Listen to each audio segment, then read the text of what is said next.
ఇక్కడ గోదావరి, ప్రాణహిత, సరస్వతి నదులు కలుస్తున్నాయి చూడండి. దీన్నే త్రివేణి సంగమం అంటారు.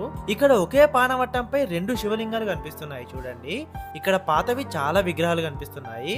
Hi, this is Shiva Vajjala. నేను మీకు ఈరోజు శివుడు, యముడు ఒకే ఆలయంలో ఉండే శ్రీ కాళేశ్వర ముక్తేశ్వర స్వామి టెంపుల్ని కంప్లీట్గా ఎక్స్ప్లోర్ చేస్తూ మీకు చూపిస్తాను. సో ఈ వీడియోని అస్సలు స్కిప్ చేయకుండా మొత్తం చూడండి. అట్లనే ఈ వీడియోని లైక్ చేయండి. లైక్ చేస్తే ఎక్కువ మందికి చూపిస్తుంది. ఈ కాళేశ్వర ముక్తేశ్వర స్వామి ఆలయం జయశంకర్ భూపాల్పల్లి జిల్లాలోని మహదేవ్పూర్ మండలం కాళేశ్వరం విలేజ్లో ఉంది. సో ప్రజెంట్ మనం మంచిర్యాల నుంచి అయితే వెళ్తున్నాము. మంచిర్యాల నుంచి 69 కిలోమీటర్స్ దూరంలో ఉంటుంది. అట్లనే కరీంనగర్ నుంచి అయితే 133 కిలోమీటర్స్ దూరంలో ఉంటుంది. హైదరాబాద్ నుంచి అయితే 268 కిలోమీటర్స్ దూరంలో ఉంటుంది. సో మనం టెంపుల్ వరకు కూడా డైరెక్ట్ హైవే ఉంటుంది. సో మనం డైరెక్ట్గా హైవే పై నుంచే వెళ్ళొచ్చు. మనం వెళ్ళే దారి కూడా చాలా బాగుంటుంది. మనకి మధ్యలో ఫారెస్ట్ కనిపిస్తుంది. సో ఈ లొకేషన్స్ అయితే చాలా బాగుంటుంది. ఒకసారి చూడండి మీరు కూడా.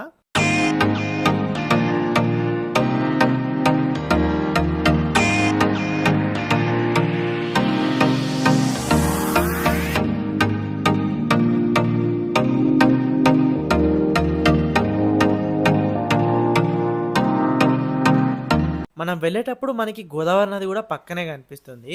ఇట్లా ఇంకా ముందుకు వెళ్తే మనం మహారాష్ట్రలోకి ఎంటర్ అయిపోతాము. అంటే మహారాష్ట్రలో మనం కొన్ని కిలోమీటర్స్ కూడా ట్రావెల్ చేస్తాము ఈ టెంపుల్కి వెళ్ళడానికి. సో మనం మంచిర్యాల నుంచి వెళ్తున్నాం కాబట్టి ఒక 2 బ్రిడ్జెస్ అయితే దాటాల్సి ఉంటుంది. సో ఇట్లా ఈ 2 బ్రిడ్జెస్ దాటిన తర్వాత మనకి కాళేశ్వరం వస్తుంది. ఇదే శ్రీ కాళేశ్వర ముక్తేశ్వర స్వామి ఆలయం. చూడండి, ఇక్కడ మనకి పెద్ద గోపురం కూడా కనిపిస్తుంది ముందు. సో ఇట్లనే మనకి ఈ టెంపుల్ చుట్టూ కూడా మొత్తం 4 గోపురాలు ఉంటాయి. సో మనకి ఇప్పుడు ముందు కనిపిస్తున్నది పెద్ద గోపురం. ఇక్కడ ఈ గోపురం నుంచే వెళ్ళాలి మనము. సో ఇంకా మనం లోపలికైతే వెళ్దాము. వెళ్తూ కూడా నేను మీకు మొత్తం కూడా ఈ టెంపుల్ హిస్టరీ గురించి కంప్లీట్గా ఎక్స్ప్లెయిన్ చేస్తాను. అయితే ఈ ఆలయానికి కొన్ని వందల సంవత్సరాల చరిత్ర ఉంది. క్రీస్తు శకం 1140లో కాకతీయ రాజుల్లో ప్రముఖుడైన 2వ ప్రోలరాజు కాళేశ్వర ప్రాంతాన్ని పరిపాలించినట్టు చారిత్రక ఆధారాలు అయితే ఉన్నాయి. అయితే ఈ ఆలయాన్ని కాకతీయ రుద్రదేవుని కాలంలో కట్టించారంట. అట్లనే ఈ రుద్రదేవుని మంత్రి వెల్లంకి గంగాధరుడు ఈ ఆలయాన్ని అభివృద్ధి చేశాడని చెప్తున్నారు. అయితే క్రీస్తు శకం 1171 సంవత్సరంలో నగునూరు శాసనం ప్రకారం ఈ ఆలయంలో కాకతీయ రుద్రదేవుడు రుద్రేశ్వర లింగాన్ని ప్రతిష్ఠించినట్టు ఉంది. అయితే మనకి ఈ ఆలయం లోపల 2 శివలింగాలు కనిపిస్తాయి. ఒకటేమో కాళేశ్వర ముక్తేశ్వర స్వామిది, ఇంకొకటేమో యమధర్మరాజుది. అయితే ఒకప్పుడు యమధర్మరాజుకి యమలోకానికి నరులు రావడం కనిపించలేదంట. కారణం ఏందా అని చూస్తే జనమంతా కూడా కాళేశ్వరంలో ఉన్న ముక్తేశ్వర స్వామికి పూజలు చేసి సర్వ పాపాలను పోగొట్టుకొని స్వర్గలోకానికి పోతున్నారని తెలిసిందంట. దాంతో యమధర్మరాజు శివుని కోసం తపస్సు చేస్తే శివుడు ప్రత్యక్షమై తన పక్కనే పెట్టుకున్నాడని చెప్తున్నారు. దాంతో మనకి ఒకే పానవట్టంపై 2 శివలింగాలు కనిపిస్తున్నాయి ఇక్కడ. అట్లనే ఒక శివలింగం మీద 2 నాసిక రంధ్రాలు కనిపిస్తున్నాయి. చూడండి, ఇందులో అభిషేకించిన నీరైతే అస్సలు కనిపించదు ఇక్కడ మనకి. అయితే ఈ నీరంతా కూడా ఈ ఆలయానికి దగ్గరలో ఉండే త్రివేణి సంగమంలో కలుస్తుందని స్కంద పురాణంలో ఉంది. ఇక్కడ ఈ గర్భగుడికి 4 వైపులా కూడా 4 ద్వారాలు కనిపిస్తాయి. అట్లనే 4 నంది విగ్రహాలు కూడా కనిపిస్తాయి. ఇక్కడ శ్రీ కాళేశ్వర ముక్తేశ్వర స్వామి ఆలయంతో పాటు చాలా ఉపాలయాలు ఉన్నాయి. అవన్నీ కూడా మీకు చూపిస్తాను. అంటే ఇక్కడ లోపల దర్శనం అయిపోయిన తర్వాత ఉపాలయాలను కూడా వెళ్ళి దర్శించుకుంటారు అందరూ. ఇక్కడ రైట్ సైడ్లో, అంటే ఇక్కడ మనకి గర్భగుడిలో దర్శించుకున్న తర్వాత మనం రైట్ సైడ్కి వస్తే ఇక్కడ మనకి చాలా ఉపాలయాలు కూడా కనిపిస్తున్నాయి. చూడండి, ఇక్కడ నిత్య శివ కళ్యాణ మండపం కనిపిస్తుంది. సో మీరు గర్భగుడిలో దర్శనం అయ్యాక ఇవి చూడొచ్చు. దీని పక్కనే పార్వతీ అమ్మవారి ఆలయం కూడా ఉంది. ఇక్కడ కూడా వస్తున్నారు అందరూ. తర్వాత ఇక్కడ కాలసర్ప దోషానికి కూడా పూజలు చేస్తున్నారు. ఇంకా ఇక్కడ శని పూజలు కూడా చాలా వరకు చేస్తున్నారు. ఇక్కడ చాలా ఫేమస్ శని పూజలకి. ఇక్కడ చాలా మంది భక్తులు కూడా వచ్చారు శని పూజల దగ్గర. చూడండి, దీని పక్కనే నవగ్రహాల విగ్రహాలు కూడా ఉన్నాయి. ఇక్కడ కూడా నవగ్రహాల పూజలు చేస్తున్నారు చూడండి. సో నవగ్రహాల పూజలు కూడా ఇది చాలా ఫేమస్. ఇక్కడ కాలభైరవుని విగ్రహం కూడా కనిపిస్తుంది చూడండి. అట్లనే మనకి ఈ ఉపాలయాల చుట్టూ కూడా చాలా విగ్రహాలు కనిపిస్తున్నాయి. అవన్నీ కూడా చూపిస్తాను చూడండి.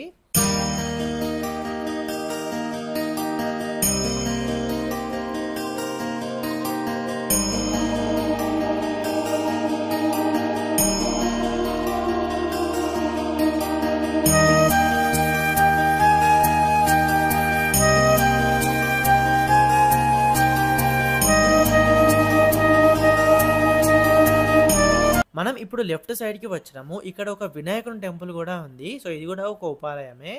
ఇక్కడ ఇంకో టెంపుల్ కూడా ఉంది, బట్ ఇది క్లోజ్ ఉంది. చూడండి మనం గర్భగుడి లోపలికి ఇటు సైడ్ నుంచే వెళ్ళినాము. ఇటు సైడ్ నుంచి ఎంటర్ అయ్యి మళ్ళీ అటు సైడ్ నుంచి బయటికెళ్ళి అక్కడ ఉపాలయాలను అయితే చూసినాము. అయితే ఇక్కడ స్టార్టింగ్‌లోనే మనకి ఒక యమకోణం కనిపిస్తుంది. ఇక్కడ దీని కింది నుంచి వెళ్ళి గండ ద్వీపానికి మొక్కుకుంటే యమగండాలు పోతాయని నమ్ముతారు. సో చాలామంది కూడా ఇక్కడ ఈ యమకోణం దగ్గరికి వచ్చి ఇట్లా దీని కింది నుంచి వెళ్ళి గండ ద్వీపానికైతే మొక్కుకుంటారు. ఇక్కడ కింది సైడ్ కూడా ఒక చెట్టుకి ప్రదక్షిణాలు చేస్తున్నారు. చాలామంది ఇక్కడికి వచ్చి ప్రదక్షిణాలు చేస్తున్నారు. నిజంగా చాలా పీస్‌ఫుల్‌గా ఉంది ఈ టెంపుల్. అండ్ చాలా పెద్దగా కనిపిస్తుంది.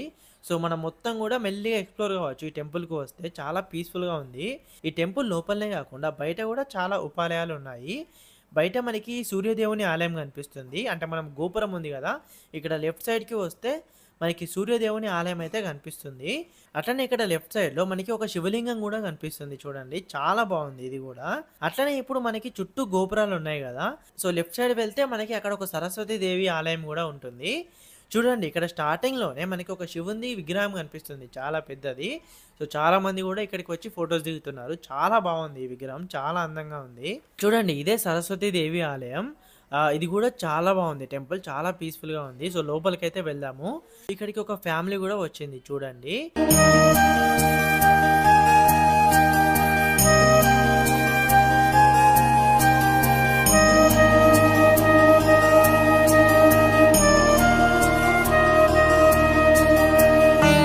ఇక్కడ బయట పాతవి చాలా విగ్రహాలు గూడా ఉన్నాయి. చాలా వరకు గూడా శిథిలమైపోయినాయి.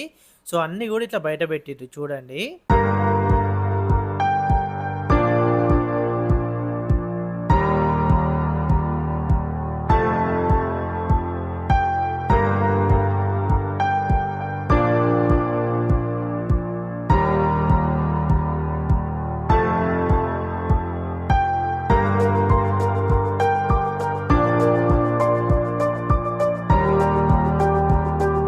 అట్లనే దీని పక్కన నుంచి ఇంకా ముందుకు వెళ్తే అంటే ఒక 1 కిలోమీటర్ దూరం వెళ్తే మనకి శ్రీ ఆదిముక్తేశ్వర స్వామి ఆలయం కనిపిస్తుంది. ఇక్కడ ఈ కాళేశ్వరంలో ఇదే మొదటి ఆలయం. చూడండి ఇదే శ్రీ ఆదిముక్తేశ్వర స్వామి ఆలయం. ఇక్కడ లింగానికి కూడా 2 నాసిక రంధ్రాలు ఉన్నాయి. ఇక్కడ బయట కూడా చాలా విశాలంగా ఉంది. యాక్చువల్‌గా ఇదే మెయిన్ టెంపుల్ అని కూడా చాలా మంది చెప్తారు. జస్ట్ ఇది మనకు మెయిన్ టెంపుల్ నుంచి 1 కిలోమీటర్ దూరంలోనే ఉంది. సో మీరైతే వచ్చిన వాళ్ళు అస్సలు మిస్ అవ్వకండి. ఇది కూడా చూడండి. నెక్స్ట్ ఇంకా మనం త్రివేణి సంగమంకి వెళ్దాము. ఈ టెంపుల్ నుంచి దాదాపు ఒక 500 మీటర్స్ నుంచి ఒక 1 కిలోమీటర్ దూరంలోనే ఉంటుంది త్రివేణి సంగమము. అంటే గోదావరి నది, సరస్వతి నది, ఇంకా ప్రాణహిత నది ఈ నదులన్నీ కూడా కలుస్తాయి. సో అందుకే దీన్ని త్రివేణి సంగమం అని పిలుస్తారు. ఇక్కడ మనకు ఒక టెంపుల్ కూడా కనిపిస్తున్నాయి. ఇక్కడ కూడా చాలా పాత విగ్రహాలు కూడా కనిపిస్తున్నాయి. చూడండి మనకు కనిపిస్తుంది కదా! ఇదే త్రివేణి సంగమము. 3 నదులు కూడా ఒకే దగ్గర కలుస్తున్నాయి. చాలా మంది కూడా కాళేశ్వరానికి వచ్చిన వాళ్ళు ఇక్కడ స్నానాలు చేస్తున్నారు. సో ఇక్కడ స్నానాలు చేస్తారు. ఇక్కడ నుంచి కొంతమంది వాటర్ కూడా తీసుకెళ్తారు. చాలా బాగుంది లొకేషన్ అయితే నిజంగా. మనం వచ్చే దారిలో కూడా మనము బ్రిడ్జ్ పై నుంచి కూడా చూడొచ్చు ఈ లొకేషన్‌ని. బ్రిడ్జ్ పై నుంచి కూడా మనకి చాలా బాగా కనిపిస్తుంది వ్యూ అనేది. చాలా మంది ఇక్కడ మంచిగా ఫోటోస్ కూడా దిగుతారు. ఈ లొకేషన్ ఈ వైబ్‌ని అయితే ఎంజాయ్ చేస్తారు. సో కాళేశ్వరానికి వస్తే మనం చాలా ఆలయాల్ని తిరగొచ్చు. అంటే మనకి శ్రీ కాళేశ్వరం ముక్తీశ్వర స్వామి ఆలయమే కాకుండా ఇక్కడ ఉన్న అన్ని ఉపాలయాల్ని కూడా దర్శించుకోవచ్చు. అట్లనే త్రివేణి సంగమం కూడా చూడొచ్చు. నాకైతే చాలా బాగా అనిపించింది ఇక్కడ ఎక్స్‌పీరియన్స్. చాలా పీస్‌ఫుల్‌గా ఉంది ఇక్కడ. కాళేశ్వరాన్ని దక్షిణ కాశీగా కూడా పిలుస్తారు. సో మనం కాశీ వెళ్ళకపోయినా కూడా తెలంగాణలో ఉన్న వాళ్ళు ఇక్కడికైతే రావచ్చు. సో నాకైతే చాలా బాగా నచ్చింది. మీరు ఈ కాళేశ్వరానికి వచ్చారా? వస్తే మీకెట్లా అనిపించిందో కామెంట్ చేయండి. ఈ వీడియోని మీ ఫ్రెండ్స్ అండ్ ఫ్యామిలీ అందరికి కూడా షేర్ చేయండి.